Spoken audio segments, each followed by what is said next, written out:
انتظار گراں گزر رہا تھا، مقررہ وقت سے اوپر وقت ہو گیا تھا، مگر دور دور تک کسی کا نام و نشان نہ تھا۔ آج تو ٹرین بھی نہیں آئی تھی۔ میں نے یہ سوچا کہ کبھی کبھار دیر سویر ہو ہی جاتی ہے، سو تھوڑی دیر اور رک جاتا ہوں۔ حقیقتاً مجھے اس شخص کی اس بات نے روک رکھا تھا کہ اس کو میرا نام کیسے معلوم ہوا۔ میں نے سگریٹ سلگا کر آسمان کی طرف دیکھا تھا۔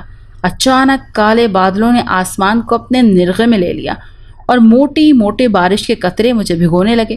میں نے خوشی سے آسمان کو دیکھا۔ بارش سے ماحول پر چھائی کثافت اور حبس ختم ہو گیا تھا، مگر اچانک میرے مسکراتے لب، سمٹی آنکھیں خوف سے پھیل گئیں۔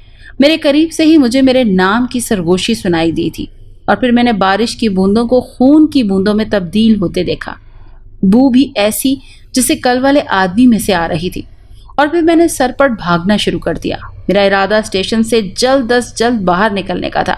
خون کی بارش ابھی بھی مجھے بھگو رہی تھی اور ان بوندوں میں آگ جیسی تپش تھی۔ میں بھاگتے بھاگتے اچانک حیرانی سے رک گیا۔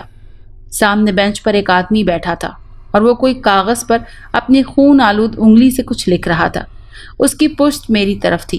میں مکمل خوف کے حصار میں ہونے کے باوجود وہاں سے بھاگ نہیں سکا، اور میں نے آگے بڑھ کر زمین پر لکھے الفاظ پڑھے تھے، اور پڑھ کر میری روح فنا ہو گئی۔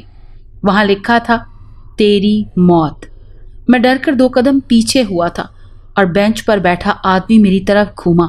وہ کل والا ہی آدمی تھا، مگر اتنا برا۔ اس کے چہرے کا ماس جگہ جگہ سے پھٹ کر لٹک گیا تھا، اور اس میں سے خون بہہ رہا تھا۔ میں نے اپنے قدموں کو پیچھے کی طرف جنبش دی اور خوف سے اپنی جان بچانے کے لیے اندھا دھند بھاگنے لگا۔ اچانک مجھے کسی چیز سے ٹھوکر لگی تھی اور میری آنکھ کھل گئی۔ میں خشک لبوں پر زبان پھیرتا اٹھ بیٹھا، یعنی میں اس آدمی کا انتظار کرتے کرتے بینچ پر ہی سو گیا تھا۔ وہاں خواب جیسا کچھ نہیں تھا، وہی سنسان اسٹیشن اور حبس سے جامد پیڑ، دور سے آتی بسوں کے ہارن کی آواز۔ میں نے خواب کے بارے میں سوچا تو پھر لرز اٹھا۔ اف، یہ خواب تھا۔ میں نے ماتھے پر سے پسینہ پہنچا اور جانے کا ارادہ باندھا ہی تھا کہ مجھے اس خپتی آدمی پر غصہ آ گیا تھا، اور پکا ارادہ کر لیا کہ میں آئندہ کسی انجانے خپتی پر بھروسہ کرنے کی غلطی کبھی نہیں کروں گا۔ ابھی میں اٹھا ہی تھا کہ گاڑی کی وسل سنائی دی۔ میں جو بڑے بڑے دعوے کر رہا تھا کہ کسی موہوم امید کے لیے دوبارہ رک گیا۔ ٹرین کل کی طرح پھر رک گئی تھی، اور میں بےتاب نظروں سے اندر دیکھ رہا تھا۔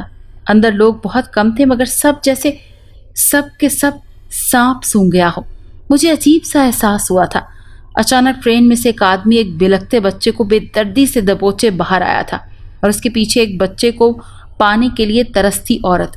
وہ آدمی عورت سے کافی لمبا تھا اور بار بار عورت کو دھمکی دے رہا تھا کہ پیچھے ہی رہو، ورنہ وہ اس بچے کو ٹرین کے آگے پھینک دے گا۔ اور عورت روتی ہوئی پہلے سے زیادہ تڑپ کر بچے کی طرف لپکتی تھی۔ بچہ بھی ماں کی گود کے لیے اس کی طرف لپک رہا تھا اور چیخیں مار رہا تھا۔ ٹرین میں سارے مسافر سمن بکمن بنے بیٹھے تھے۔ مجھے ان کی بے نیازی اور بے رحمی پر شدید غصہ آیا۔ اب وہ آدمی اور عورت میرے سامنے آ گئے۔ اوے خپتی انسان، چھوڑ بچے کو، میں نے چلا کر کہا تھا، اور بینچ سے اس عورت اور بچے کی مدد کے لیے اٹھا، مگر اس خپتی انسان نے میری بات سن کر نظر انداز کر دی۔ اچانک میں تھم سا گیا۔ اس عورت نے اس آدمی کو پٹریوں پر دھکا دیا۔ اس کا مقصد بچے کو اس آدمی سے بچانا تھا، مگر یہ کیا؟ وہ ظالم انسان بچے کو دبوچے ہی ٹرین کی دوسری پٹری پر گرا، اور آنن فانن تیز رفتاری سے اس پٹری پر آتی ٹرین ان دونوں کو رونتی ہوئی چلی گئی تھی۔ عورت دھاڑے مارتے ہوئے وہیں بیٹھ گئی تھی۔ بچے کی کٹی پٹی لاش دیکھ کر میرا دل غم سے پھٹا جا رہا تھا، اور میں ٹرین میں موجود انسانوں کی انسانیت پر مشکوک ہوا۔ کیا اتنے بے حس تھے یہ لوگ؟ اوہ، میں ٹرین کے نہ رکنے پر بھی حیران تھا۔ ٹرین کا وسل پھر سنائی دیا۔ ایک اور ٹرین اسی پٹری پر آ رہی تھی جس پر پہلے ہی 2 لاشیں پڑی تھی۔ اچانک دھاڑے مارتی عورت کی دھاڑیں بند ہوئی تھی، اور وہ اسی لٹے پٹے حلیے میں اٹھی۔ اس کا چہرہ اسپاٹ تھا۔ وہ جیسے جان چکا تھا کہ وہ کیا کرنے والی ہے۔ میں اس سے زیادہ دور نہیں تھا، اسی لیے اس کو بچانے کے لیے بھاگا۔ ٹرین نزدیک ہی آ گئی تھی، مگر یہ کیا؟ اس عورت نے بالکل قریب پہنچ کر میرا سر چکرا گیا، کیونکہ وہاں کوئی تھا ہی نہیں، حتیٰ کہ وہ لاشیں بھی غائب تھیں۔ میں پھر سن ہو گیا، تیری موت تیار ہے۔ اسی وقت مجھے اس آدمی کی سرگوشی سنائی دی تھی اور میں جو پٹریوں کے کنارے پر کھڑا تھا خوف سے اپنا توازن قائم نہ رکھ پایا اور گر گیا۔ مگر پٹری پر نہ وہ ٹرین تھی جس میں سے عورت اور آدمی نکلے تھے اور نہ ہی دوسری ٹرین کے آثار۔ البتہ نوکیلے پتھروں پر گرنے کی وجہ سے مجھے بہت چوٹیں لگی تھی اور میں خوف کے زیر حصار وہاں سے بھاگا۔ مگر یہ کیا، میری آنکھیں خوف سے باہر کو ابل پڑیں جب میں نے تیز رفتار ٹرین کو اسی پٹری پر آتے دیکھا جس پر میں زخمی حالت میں پڑا تھا۔ میں نے اپنی جان بچانے کی سر توڑ کوشش کرتے اٹھنے کی کوشش کی تھی، مگر نوکیلے پتھر میری ہتھیلیوں اور گھٹنوں میں کھپ گئے۔ میں کراہ کر وہیں ڈہ گیا۔ میری موت یقینی تھی۔ میں نے کپ کپاتے ہوئے آنکھیں بند کر لیں۔ ٹرین مجھ تک پہنچ چکی تھی اور اچانک مجھے ایسا لگا کہ جیسے میں اپنے بستر پر ہوں۔ میری آنکھ کھل گئی۔ اوہ، کیا یہ بھی خواب تھا؟ نہ جانے کیوں میں آج کل اس طرح کے خواب دیکھ رہا تھا۔ یہ میری سمجھ سے باہر تھا۔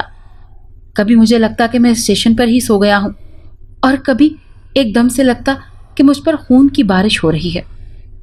میں انہی سوچوں میں گم تھا کہ اچانک مجھے پھر ایسا لگا کہ نہیں، شاید میں اسٹیشن پر ہوں۔ لیکن کچھ دیر کے بعد جب میری ڈور بیل بجی اور دودھ والا باہر آیا تو مجھے احساس ہوا کہ میں اپنے گھر پر ہی ہوں۔ میں باہر سے دودھ لے کر کچن میں رکھ کر جب اپنے بیڈ روم میں آیا تو سکھ کا سانس لیا۔ نہ جانے کتنی دیر میں ان خوابوں میں الجھا ہوا تھا۔ آج اگر ٹائم پر آنکھ نہ کھلتی تو شاید خواب میں ہی میری موت ہو جاتی۔ لیکن وہ آدمی، اس سے تو میں کبھی نہیں ملا۔ وہ آخر کون تھا اور اس طرح کا خواب مجھے کیوں آیا؟ میری زندگی میں نہ تو کسی دوست نے مجھے کبھی اس طرح کا کوئی واقعہ سنایا، نہ ہی کہیں میں نے اس طرح کی کوئی کہانی پڑھی، نہ ہی کبھی میں اس طرح کی کسی شخصیت سے ملا۔ تو پھر اگر یوں کہا جائے کہ مجھے ان چیزوں پر اعتبار ہی نہیں تو بجا ہوگا۔ لیکن اچانک سے میری نظر الماری پر ٹنگے ہینگر میں میری شرٹ پر پڑی اور میری شرٹ پر خون کا ایک قطرہ ابھی بھی موجود تھا۔ یہ سب کیا تھا؟ یہ کہانی میں آج تک سلجھا نہیں پایا۔ اگر آپ کو یہ کہانی اچھی لگی ہے تو اسے لائک کیجیے اور ہمارے چینل کہانی محل کو سبسکرائب کیجیے۔ اور ہاں، اگر آپ کے کسی دوست، رشتہ دار یا بہن کے ساتھ خدا نخواستہ اس طرح کا کوئی بھی واقعہ پیش آیا ہے تو ہمیں کامنٹ سیکشن میں اس کے بارے میں ضرور بتائیے۔